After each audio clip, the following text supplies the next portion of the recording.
तो देखो last class में हम लोग सॉल्यूशन पढ़े थे और सॉल्यूशन में हमने क्या सीखा था, मोल फ्रैक्शन। ये रहा सामने formula, moles of solute by total moles. और आज हम बात करेंगे कि प्रेशर बढ़ाने से सॉल्युबिलिटी ऑफ गैस बढ़ती है घटती है? बढ़ती है। प्रेशर जैसे जैसे बढ़ाएंगे ऑक्सीजन गैस ज्यादा सॉल्युबल होगा किसमें, वाटर में, या CO2 गैस भी वाटर में, कोल्ड ड्रिंक्स में नहीं सॉल्युबल होता है। तो भाई गैस की सॉल्युबिलिटी बढ़ेगी प्रेशर बढ़ाने पर। तो अब हम बात कर रहे हैं, इसी को बताया था किसने, हेनरी लॉ ने।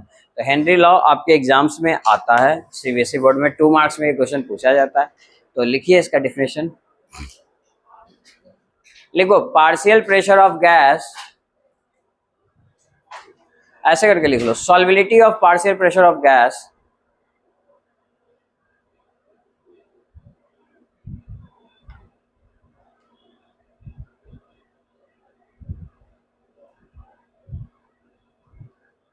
ठीक है, solubility of partial pressure of gas is directly proportional to solubility of partial pressure of gas is directly proportional to its mole fraction, to its mole fraction of gas, to its mole fraction of gas in the solution, in the solution। क्या कहा मैंने बोला partial pressure of gas,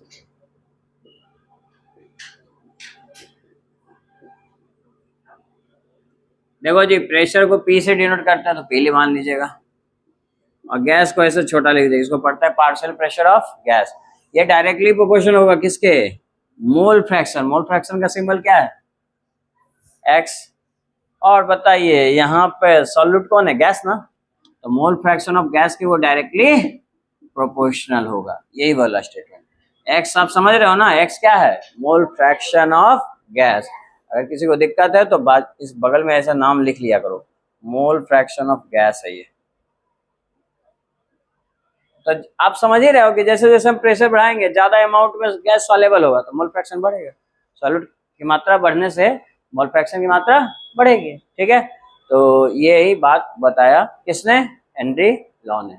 ये 2 marks का statement आता है, आपके board exam पूछा भी गया है, इसको हम करते हैं अभी क्वेश्चन को। ये बात समझ में आ गया। एक बात बताओ, प्रेशर तो सुना, पार्शियल क्या होता है जी, पार्शियल प्रेशर क्या होता है, ठीक है, तो बताएंगे कोई पार्शियल प्रेशर क्या होता है। हाँ जी, पार्शियल प्रेशर का क्या मतलब होता है, 11th क्लास में ही पढ़े होगे। तो देखिए क्या मतलब होता है, हम बताते हैं आपको।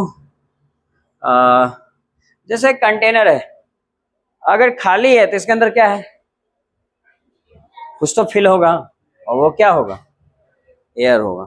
और एयर में मेनली कंपोजिशन किसका होता है, ऑक्सीजन और नाइट्रोजन का। 99% तो यही ना होता है जी, 78 और 20, बाकी सबको इग्नोर करो, ठीक है। अच्छा 2 है ना यहाँ पर, तो देखिए जब हम इंडिविजुअल की बात करेंगे, ये बताओ जी प्रेशर, अच्छा ऑक्सीजन अपना प्रेशर लगाएगा, नाइट्रोजन अपना प्रेशर लगाएगा, अलग अलग प्रेशर लगाएगा ना।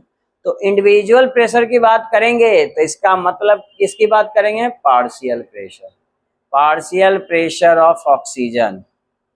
तो भाई सीधी सी बात है, इंडिविजुअल की बात करेंगे तो पार्शियल प्रेशर।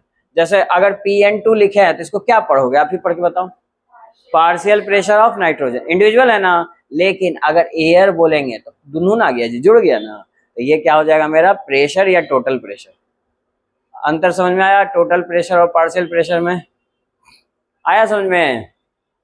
बाद में आएगा वेपर प्रेशर, वो कोई बड़ी बात नहीं है। देखो मान लो क्लोज कंटेनर है, पानी से भरा हुआ है, तो ये गर्म करोगे तो वेपर्स नहीं बनेगा, ये वेपर के द्वारा जो प्रेशर लगेगा वो क्या कहलाएगा, वेपर प्रेशर। तो बहुत सारी चीजों का आंसर नाम में ही छुपा रहता है।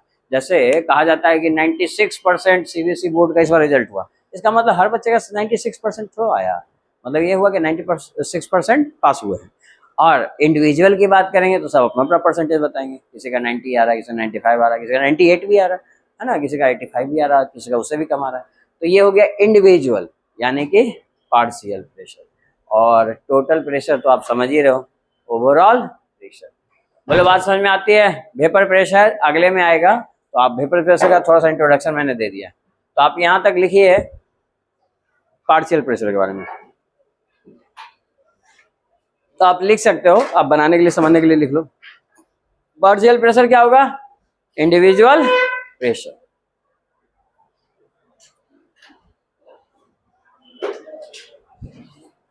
आपने 11th में एक चैप्टर पढ़ा होगा, Dalton law of partial pressure.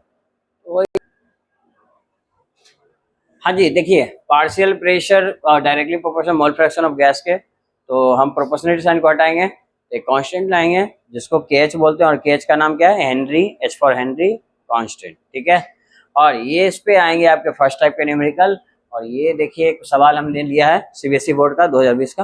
अब ट्राई करो, इस क्वेश्चन को पढ़ो, क्या क्या गिवन डाटा दिया जी, पहले बताओ निकालना क्या है। कैलकुलेट द सॉल्विटी ऑफ गैस, इसने गैस की सॉल्विटी को किस टर्म में बताया? मोल फ्रैक्शन में, यानी सॉल्विटी ऑफ गैस और कुछ नहीं, मोल फ्रैक्शन ऑफ गैस ही निकालना है, ठीक है। और जहां की आपको KH भी पता है और पार्शियल प्रेशर ऑफ गैस पता है, क्या दिया हुआ है, ये क्या है? Partial pressure of gas, CO2 gas का पार्शियल प्रेशर कितना है? 760 mmHg। KH पता है, ये पता है, x mole fraction of gas, solubility of gas नहीं निकल जाएगा? निकालिए सॉल्विटी ऑफ गैस, कितना आएगा बताइए, बन जाएगा ना?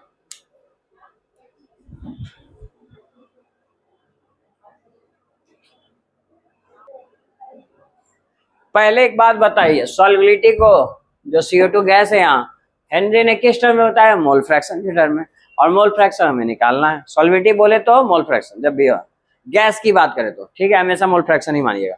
अब आइए, ये दिख रहा है पार्शियल प्रेशर, अच्छा ये गैस कौन सा है? CO2, तो आप चाहो CO2 भी लिख सकते हो या गैस भी, आपकी मर्जी, ठीक है।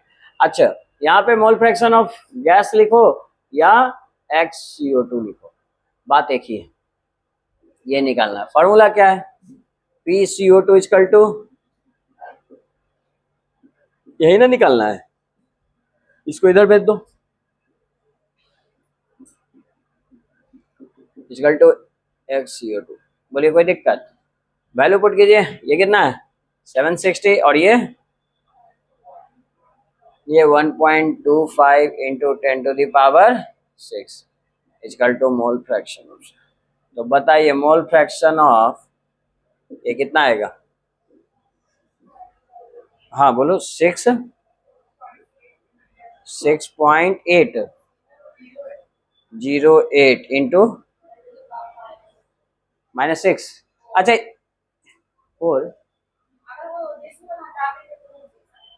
अच्छा 608 इंटू 10⁻⁻6। अच्छा ये ऊपर ले जाओगे 10⁻⁻6 नहीं होगा, इसको इसे डिवाइड कर देना, आ जाएगा आंसर इतना। ये डेसिमल हटाओगे 2 जीरो आएगा, इसको इसे डिवाइड करोगे 608 आएगा।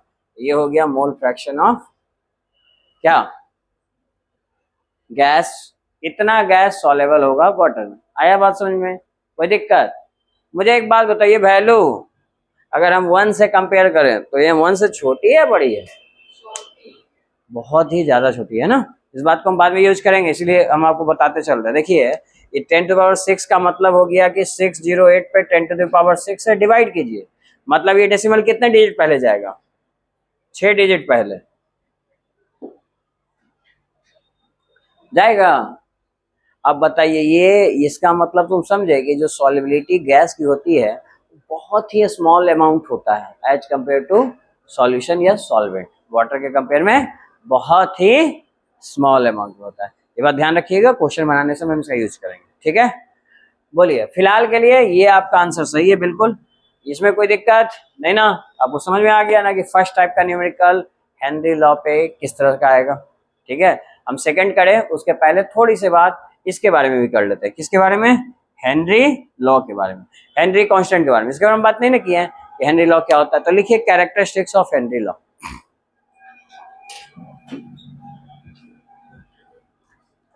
कुछ ऑब्जेक्टिव क्वेश्चन इस पे आते हैं, उसको डिस्कस कर लेते हैं कि किस तरह के ऑब्जेक्टिव क्वेश्चन आते हैं 1 मार्क्स के।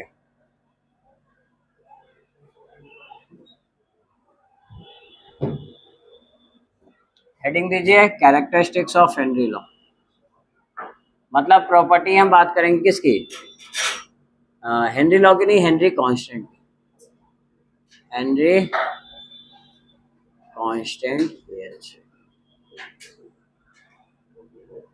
अब आप खुद सोचिए और बताइए, क्योंकि ज्यादातर चीजें को जवाब आपको पता होता है, थोड़ा सा सोचिए और जब आप जवाब दोगे तो आपको ये सब पढ़ने और रिवीजन करने की जरूरत नहीं पड़ेगी। ठीक है, तो बताइए कि बिना रिवीजन के भी याद रहेगा कि हेनरी कांस्टेंट की अगर हम बात कर रहे हैं, तो अगर हम गैस बदल दें तो हेनरी कांस्टेंट सब गैस के लिए सेम होगा या डिफरेंट? डिफरेंट होगा ना, अलग अलग गैस का जो सॉल्युबिलिटी होगा वो अलग अलग ना आएगा, तो हेनरी कांस्टेंट भी डिफरेंट होता है। तो लिखिए हर गैस के लिए कांस्टेंट है, जब भी इस कार्बन डाइऑक्साइड लेंगे यही वैल्यू आएगा, कहाँ अभी लिखा था ना, और ऑक्सीजन लेंगे तो अलग आएगा। ठीक है, तो लिखिए लिखिए फॉर डिफरेंट गैस, ऐसे लिख लो, value of Henry constant, value of Henry constant is different, value of Henry constant is different for different gases, value of Henry constant is different for different gases. अगर हम gas को बदल दें तो भाई क्या होगा, यहाँ पे उसका KH का वैल्यू डिफरेंट होगा। दूसरा लिखो, KH का वैल्यू बढ़ता है जब आप क्या बढ़ा रहे हो, टेम्परेचर। तो लिख लीजिए value of KH, second point, value of KH increases, value of KH increases with increase in temperature, with increase in temperature. यानी टेम्परेचर के साथ इसका कैसा रिलेशन है, डायरेक्टली या इनवर्सली? भाई सीधी बात है, ये भी बढ़ेगा तो ये भी बढ़ेगा, डायरेक्टली प्रोपोर्शनल होगा। अब तीसरा पॉइंट जो है इसी से आएगा आपका ऑब्जेक्टिव, सिंपल सा, पहला दूसरा उतना ही पढ़ेंगे, यहाँ आएगा। यहाँ क्या आएगा, लिखिए question,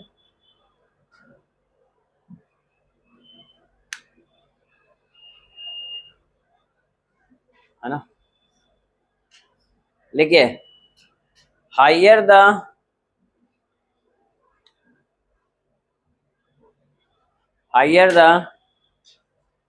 Henry higher the value of Henry constant, higher the value of Henry constant,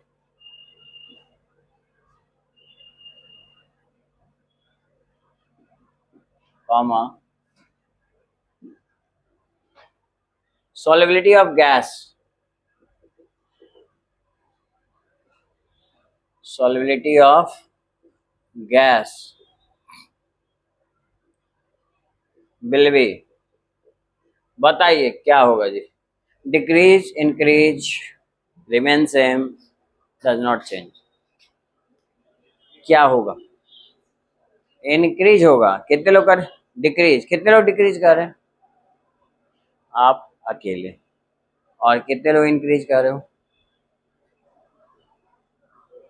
आप कर रहे हो। अच्छा देख रहा पीछे कोई नहीं है, तो कोई बहुमत में नहीं है तो छोड़ हटाओ, है ना, और कोई बताएंगे नहीं? अच्छा आप सोचिए, आप अपना लॉजिक मत छोड़िए, आप एक बात बताइए, ये चीज आपको पता था ना, आपको डायरेक्ट ये नहीं पता चल रहा, कोई बात नहीं, KH का वैल्यू ज्यादा है या कम जी, ज्यादा, और अगर KH की वैल्यू ज्यादा है तो इसका मतलब टेम्परेचर क्या होगी, ऑफकोर्स इंक्रीज करेगा, होगा। अब अगर टेम्परेचर इंक्रीज करता है तो सॉल्युबिलिटी ऑफ गैस बढ़ती है घटती है, घटती है, कल ही पढ़े थे ना, यही सब चीज सोचना है। सॉल्युबिलिटी ऑफ गैस क्या होगा, घटेगा। क्यों घटेगा, कोल्ड ड्रिंक्स का एग्जांपल दिया था ना, गर्म होगा कोल्ड ड्रिंक्स तो उससे CO2 गैस चला जाएगा, किसी में रहेगा, चला जाएगा ना, तब ना टेस्ट चेंज हो जाता है जी। आप पीते भी नहीं हो तब ना कहते हो एकदम चिल्ड वाला दो, अब वो भी CO2 गैस को उसमें रखने के लिए उसको रेफ्रिजरेटर में रखता है, ठंडा रखता है ना, कुछ जगह ठंडा करने के पैसे ले लेते हैं, 5 रुपये ज्यादा लेता है, ठीक है। सॉल्युबिलिटी ऑफ गैस क्या हो जाएगा, डिक्रीज है। तो जो बच्चे डिक्रीज बोल रहे थे बिल्कुल सही जवाब था, 2 बच्चों का जवाब आया था, डिक्रीज होगा। तो इसको आप कैसे समझ सकते हो, सुनिए, आप टेम्परेचर बढ़ाए तो KH की वैल्यू क्या हो गई, बढ़ गई, यानी दोनों में डायरेक्टली प्रोपोर्शनल रिलेशन है। लेकिन टेम्परेचर बढ़ाने से गैस की सॉल्युबिलिटी क्या होती है, इनवर्सली प्रोपोर्शनल ना, सॉल्युबिलिटी ऑफ गैस, बोलिए घटता है कि बढ़ता है? घटता है। तो आप एक लाइन में ये लिख लीजिए, इससे आपका ऑब्जेक्टिव क्वेश्चन आ सकता है एग्जाम में, समझे? आइए यही सब समरी में हम लोग आपको एक जगह करवा देंगे, ठीक है? जब समरी लिखवाएंगे एक जगह सब लिखवा देंगे, जिससे क्वेश्चन आपका बन जाए। बोलिए, कोई दिक्कत किसी को?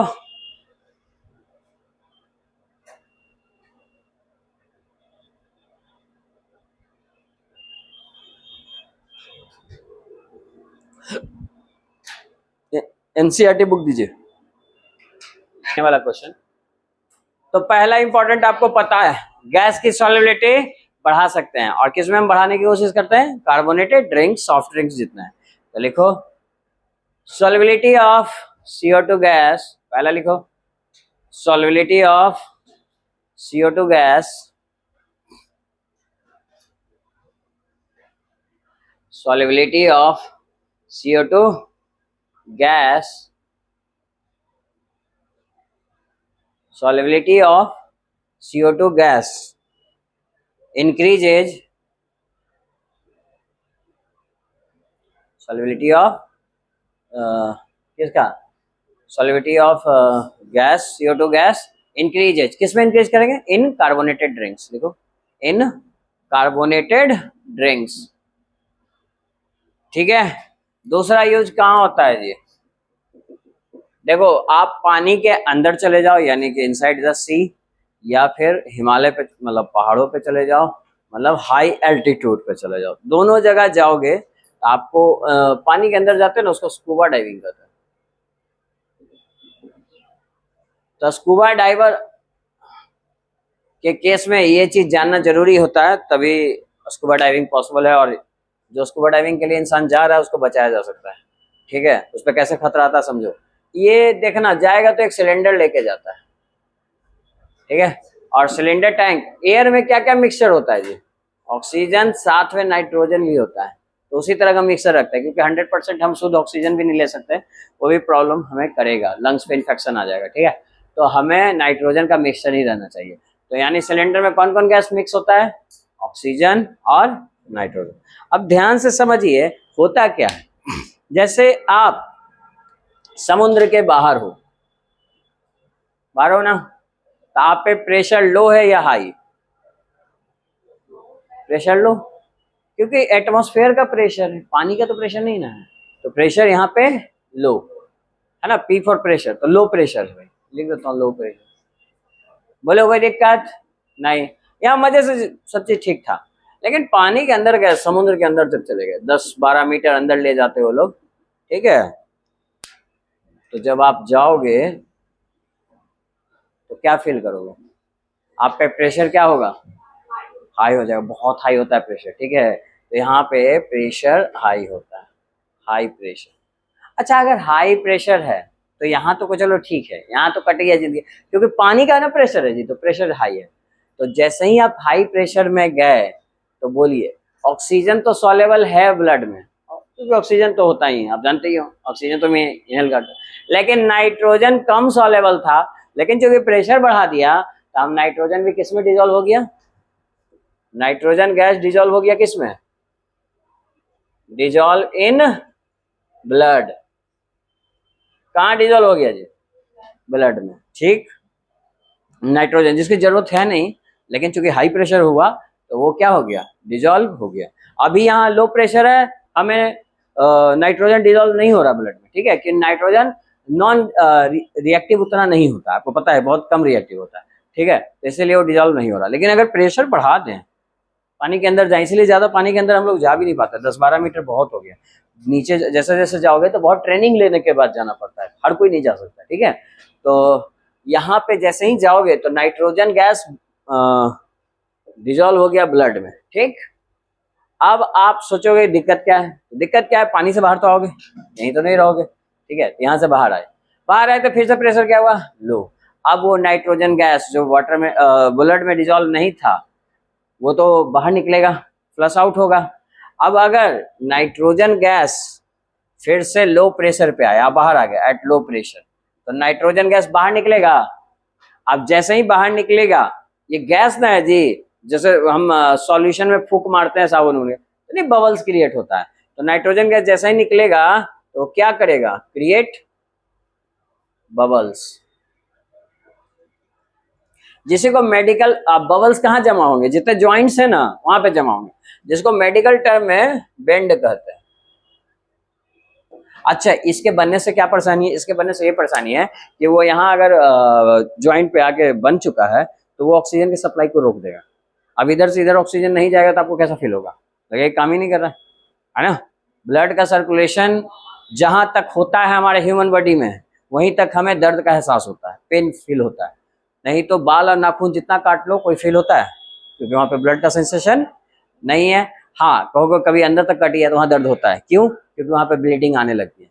तो ऊपर का नाखून काटो कोई दिक्कत नहीं, बाल काट लो कोई दिक्कत नहीं, यहाँ पे कोई क्यों दिक्कत नहीं है, क्योंकि ब्लड का वहां पे सर्कुलेशन नहीं है, हमें फील वहीं से होती है। ठीक है, अब ब्लड का सर्कुलेशन नहीं होगा तो ऐसे भी बेहोश हो जाएंगे, एनोक्सिया का प्रॉब्लम हो जाएगा। ठीक है, तो ये प्रॉब्लम है। तो अब देखो, ये स्कूबा डाइविंग वाले की जिंदगी बचानी है ना भाई, मरने के लिए थोड़ी छोड़ देंगे, इसको बचाने के लिए क्या करेंगे, इसमें मिक्स किया जाता है एक और इनर्ट गैस थोड़ा अमाउंट में, जिसको कहते हैं हीलियम। इसमें हीलियम मिलाया जाता है 11%, थोड़ा सा मिलाया जाता है। अच्छा, हीलियम ना साइज में बहुत छोटा है, तो जो भी देखिए, अब साइज में छोटा है, बबल्स मान लो बन चुका है, ठीक, अब हीलियम भी तो बाहर निकलेगा, वो तो आओ कहेगा हम तुमसे ज्यादा इनर्ट है ना जी, तो रुकेगा ब्लड में, हाई प्रेशर पे तो रह गया, और जैसे ही लो प्रेशर बाहर निकले तो क्या करेगा, बबल्स को फोड़ते हुए, बहुत तेजी से नहीं निकलेगा जी। अब बहुत तेजी से अगर कोई गैस निकलेगा, बबल्स बना हुआ है रास्ते में, आप फूंक मारो बबल्स पे, क्या होगा, बबल्स ब्रेक नहीं हो जाएगा, तो ये ब्रेक हो जाएगा। यानी कि हीलियम का यूज करते हैं, क्यों क्यों करते हैं यूज, टू स्टॉप या to prevention the formation of bend. बेंडे बोलो आप, मेडिकल टर्म में बोलो, आप लोग पढ़ोगे बायोलॉजी में, तो stop the two stop prevention of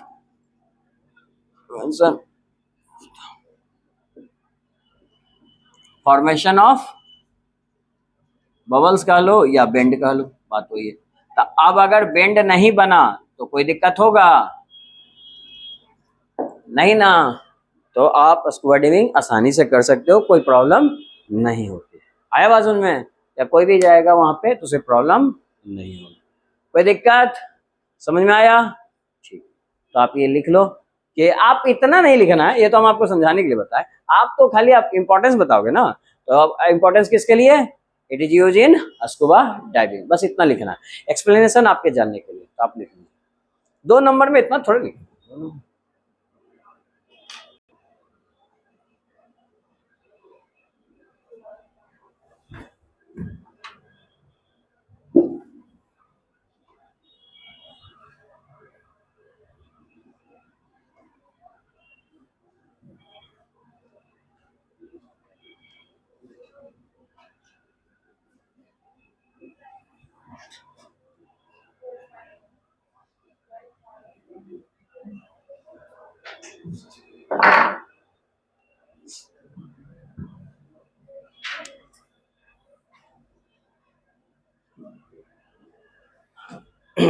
हाँ, तो हमें पता है नाइट्रोजन गैस इतना पार्शियल प्रेशर लगा रहा है, नाइट्रोजन गैस का ये प्रेशर है KH, यहाँ चूंकि किलो में था तो 1000 से मल्टीप्लाई कर दिए, और हमको मोल फ्रैक्शन ऑफ नाइट्रोजन गैस निकालना है, तो हम क्या लिखेंगे फॉर्मूला, P(N2) KH X(N2). बताइए, हमें X(N2) निकालना है तो क्या निकाल, यानी मोल फ्रैक्शन ऑफ नाइट्रोजन गैस निकालना है, तो हम क्या लिखेंगे, partial pressure of nitrogen gas divided by KH। ये वैल्यू कैलकुलेट कर लो कितना आएगा, ये है 0.987 और डिवाइड बाय KH कितना है जी, 76480। कितना आ रहा है फाइनल आंसर बताइए, मोल फ्रैक्शन ऑफ नाइट्रोजन गैस 0.129 और कुछ 10 टू द पावर कुछ ऐसा, 10 to the power -2, 10 to the power -2। देखिए चेक कीजिए, सबका यही आ रहा है, ये क्या आया मेरा, मोल फ्रैक्शन ऑफ नाइट्रोजन गैस। बोलिए कोई दिक्कत किसी को इसमें, नहीं ना। अब एक बात बताओ, इन नाइट्रोजन गैस का अमाउंट जो सॉल्यूशन में है वो बहुत ही कम है कि नहीं, लग रहा है ना बहुत छोटा वैल्यू है ना। तो देखिए अब आपको क्या निकालना था, मोल्स ऑफ नाइट्रोजन गैस यानी कि NN2 निकालना है। तो बताइए मोल फ्रैक्शन का फॉर्मूला नहीं पता आपको, आज ही तो पढ़ाया था। मोल फ्रैक्शन इक्वल टू क्या होगा, नाइट्रोजन गैस का मोल divided by total moles. Total moles कौन कौन, नाइट्रोजन का प्लस वाटर का। बोलिए कोई दिक्कत। तो आपको ये मोल पता है, ये मोल निकालना है, ये तो निकालना है ना जी, ये पता है मोल फ्रैक्शन। और अब बताइए वाटर का मोल कैसे निकालेंगे, कितने बच्चे वाटर का मोल निकाल सकते हो, ये वैल्यू पता चल जाएगा तो क्वेश्चन बन जाएगा। चलिए हाँ बिल्कुल सही जवाब। देखिए जो भी वैल्यू निकालना है अगर आपको डिसाइड कर चुके हो तो देखिएगा क्वेश्चन में उसके लिए कोई ना कोई वैल्यू दिया रहेगा। कौन सा वैल्यू छूटा है, 1 kg of water, 1 kilogram water है। तो अगर 1 किलोग्राम वाटर है तो ये वाटर का क्या है, मास है। यानी अगर हम आपसे पूछे कि मास ऑफ वाटर कितना है जी, 1 kg, जिसको 1000 ग्राम लिखे तो कोई दिक्कत नहीं।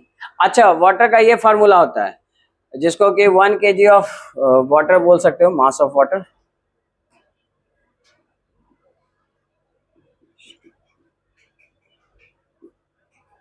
बोलिए कोई दिक्कत किसी को इसमें, 1 kg है। और यहाँ पे हम लोग लिख लेते हैं WH2O, मास को W से लिखते हैं ना जी, तो WH2O 1 kg दैट इज 1000 ग्राम। अच्छा मोलर मास पता है वाटर का कितना, निकालो जल्दी से। मोलर मास ऑफ वाटर पता है ना, हाइड्रोजन का मास कितना जी, 1, कितना हाइड्रोजन है, और ऑक्सीजन का मास कितना 16, दोनों जोड़ेंगे तो कितना आ जाएगा, बोलो इसको निकालने में कोई दिक्कत नहीं। अब मोल्स ऑफ वाटर नहीं निकाल सकते हो, मोल्स ऑफ वाटर कैसे निकालेंगे, मोल्स का क्या फॉर्मूला पड़े बताओ, मास बाई मोलर मास। अब यही सब तो आपका 11th में था, जो क्वेश्चन इस तरह का बनाना था, आ रहा समझ में, मोल फ्रैक्शन निकालने देगा। तो मोल्स ऑफ वाटर जैसे निकाले तो यहाँ पे वाटर का मास, अब वाटर का मोलर मास से हम डिवाइड कर देंगे। वाटर का मास कितना है जी 1000 ग्राम, जो कि क्वेश्चन में दिया हुआ था, और इसका मोलर मास कितना है 18, दोनों को डिवाइड करेंगे कितना आएगा बताइए, मोल्स ऑफ वाटर कितना आएगा 55.5 मोल, ये वाटर का मोल आएगा। कोई दिक्कत इसमें किसी को नहीं ना, तो लिख लीजिए इतना और अब सॉल्व कीजिए।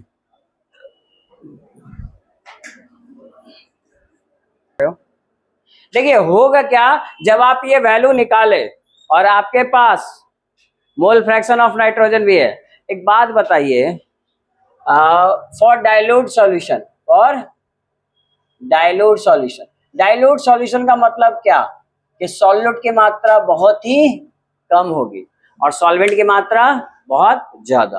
तो अगर सॉल्यूट कौन है जी नाइट्रोजन, सॉल्वेंट कौन है वाटर, अगर इन दोनों को जोड़े तो ये लगभग किसके बराबर होंगे, वाटर के बराबर। मेरा कहने का मतलब क्या हो समझिए इस बात को, कि मान लो 1000 वैल्यू है वाटर का, ठीक, और इसमें मोल्स हम जोड़ रहे हैं 0.001, यही देखो इसमें मोल्स किसका है नाइट्रोजन का।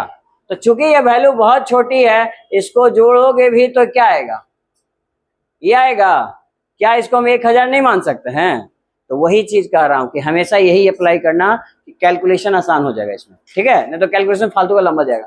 तो ये मोल फ्रैक्शन ऑफ नाइट्रोजन बहुत ही छोटी वैल्यू है, आप देख ही रहे हो इसकी वैल्यू कितनी कम आ रही है मोल फ्रैक्शन में, तो ये इसको हम इग्नोर कर सकते हैं, ठीक है। तो यहाँ पे इग्नोर कीजिएगा और ये किसके बराबर हो जाएगा वाटर के, यानी कि आप फॉर्मूला लगाइएगा सिमिलर मोल फ्रैक्शन ऑफ ये, तो आप क्या लिख सकते हो, moles fraction of nitrogen divided by, इसको किसके बराबर लिखें जी, केवल वाटर के बराबर लिखें, तो मोल्स ऑफ वाटर। अब कैलकुलेशन बड़ा आसान हो जाएगा, क्योंकि आपको केवल ये निकालना है, इसकी वैल्यू आपको पता है और इसे मल्टीप्लाई कर दो, तो देखो क्या आएगा, moles of nitrogen equal to, अब बताइए इसका वैल्यू आपको पता है ना कितना है, बताइए कितना है, 0.129, और उसकी वैल्यू कितनी है 55.5। अब तो बस इसको मल्टीप्लाई कर दो, आंसर आ जाएगा आपका। तो बताइए फाइनल आंसर कितना आया 10 के टर्म में जब ये आया, वो आंसर आपका सही आ जाएगा। आप लोग एग्जैक्ट वैल्यू निकाले हो, लेकिन ये वैल्यू भी सही है, आप इस तरह से कर सकते हो डाइल्यूट सॉल्यूशन के लिए। खाली ये नीचे वाला वैल्यू को इक्वल टू वाटर के बराबर मान सकते हो, तो सॉल्व हो जाएगा। तो सॉल्व करके बताइए आंसर कितना आया।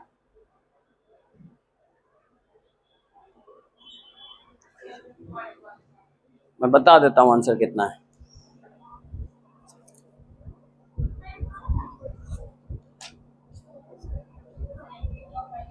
71.5 इंटू 10⁻⁵। अच्छा 10⁻⁵ में दे दिया है। 71.59 इंटू 10⁻⁵। भाई ये सब डेसिमल को हटा दिया वो लोग, देखो तो ऐसा कुछ वैल्यू आ रहा है आपका, चेक कर लीजिए आप लोग, ठीक है। अब बाकी आपने 10 का पावर कम लिया हुआ तो डेसिमल थोड़ा इधर आएगा, ठीक है। ये आंसर आएगा।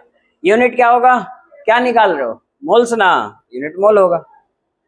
कौन है इतना मोल, नाइट्रोजन लिखा होता है, नाइट्रोजन। आ रहा है सबका ये आंसर, ठीक है तो लिख लीजिए।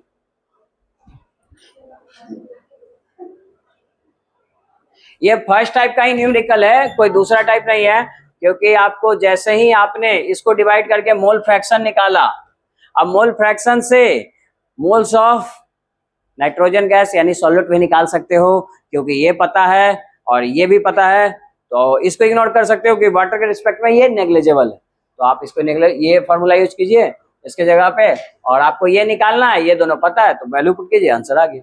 बताइए कोई नया क्वेश्चन है क्या, नहीं। तो ये हमने किया कैसा टाइप का क्वेश्चन, फर्स्ट टाइप का क्वेश्चन। सेकंड टाइप का न्यूमेरिकल लिखिए, कैसा आएगा आपको सेकंड टाइप न्यूमेरिकल।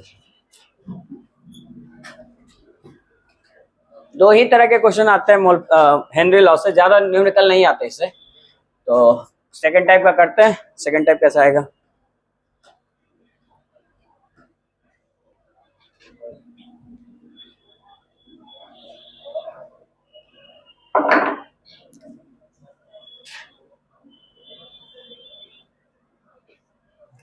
लिखिए। सेकंड टाइप हम क्या करेंगे, देखिए अभी तो पार्शियल प्रेशर एक लिए ना जी, हम दो अलग अलग कंडीशन में ले, P1 और P2। टेम्परेचर चेंज करेंगे प्रेशर भी चेंज हो जाएगा, तो मतलब कि दो अलग अलग कंडीशन में ले, दो अलग अलग प्रेशर ले, तो उस कंडीशन में आपको मोल फ्रैक्शन भी चेंज होगा, उसको कैसे निकालेंगे। मतलब मैं क्या कर रहा हूं, लिखो at two different partial pressure, at two different partial pressure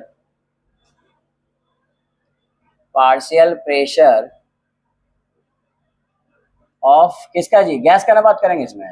अच्छा गैस सेम ही रहेगा, पार्शियल प्रेशर उसका हम अलग अलग लेंगे, at two different partial pressure of gas. अच्छा दो डिफरेंट पार्शियल प्रेशर, मान लो पहला टर्म वो पार्शियल प्रेशर P1 है और दूसरा बार वो चेंज होके P2 हो जा रहा है, ठीक है। एक ही गैस है, अलग अलग कंडीशन में रखेंगे तो प्रेशर अलग अलग लगाएगा ना जी। यहाँ CO2 गैस का प्रेशर अलग होगा और ओपन एटमॉस्फेयर में उसका अलग होगा, है ना। तो भाई P1 by P2 equal to क्या लिखेंगे, तो आप लिखिए ना खुद से, P1 by P2 equal to क्या लिखोगे, KH X1 और KH X2।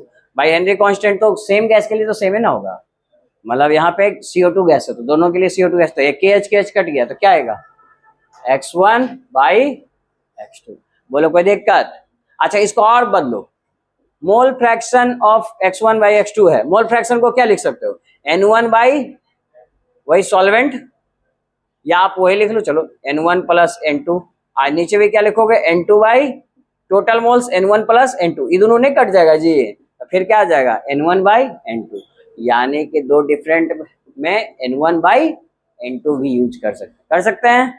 ठीक, आगे सुनिए भाई, N1 और N2 आपने लिख लिया, तो बताइए कि मोल इक्वल टू क्या फॉर्मूला पढ़ा है, given mass by molar mass पढ़े हो 1 का, आइए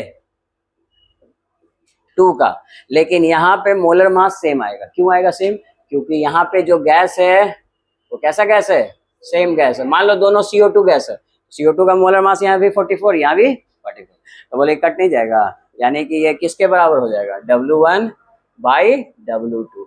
ये सब क्वेश्चन ना जेईई नीट में बहुत आता है। क्यों? क्योंकि आपको एक गैस दे देगा, उसका दो डिफरेंट प्रेशर दे देगा, आप बोले एक मोल फ्रैक्शन ये है तो दूसरा क्या होगा, तो देखो कितने आसानी से बन जाएगा ना, क्योंकि 3 वैल्यू पता है तो चौथा नहीं निकाल सकते हो, या ये तीनों पता है तो ये नहीं निकाल सकते हो। या मोल फ्रैक्शन क्यों, मोल्स के टर्म में भी पूछ सकता है, मास के टर्म में भी पूछ सकता है। ये क्या है, कौन सा टर्म है, मास, तो यहां तक पूछता है। और ये है आपका सेकेंड टाइप का question based on mole fraction at 2 different partial pressure of gas. कौन सा गैस, सेम गैस। कोई दिक्कत किसी को? ठीक है, ये फॉर्मूला लिखिए, इस पे क्वेश्चन लिखवाते हैं।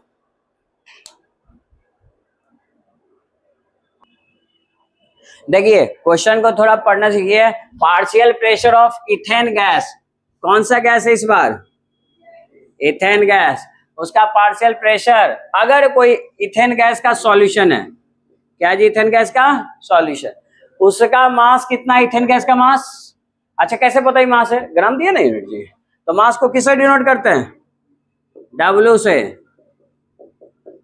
तो अगर इतना ग्राम है, जब इतना ग्राम है तो उसका प्रेशर कितना है, P कितना हो गया, 1 बार।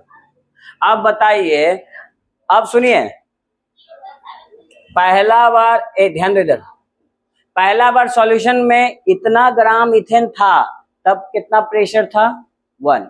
दूसरे बार बोला कि अगर सॉल्यूशन में जो मास है, कितना है मास है जी, देखो इफ वर्ड यूज किया है, अगर ये सॉल्यूशन दूसरा है और जिसके अंदर इथेन का मास कितना है, 5 × 10⁻², तो आप इसको W1 मारोगे तो इसको क्या मानोगे, W2। बोलिए बात समझ में आता है? तो पूछ रहा है कि जब इतना ग्राम इसमें इथेन होगा, कितना ग्राम, इतना, तो इसका पार्शियल प्रेशर क्या होगा। अब बताओ मुझे, दोनों केस में गैस कौन है, सेम है ना, सेम ही देगा वो, आपको चिंता नहीं करना।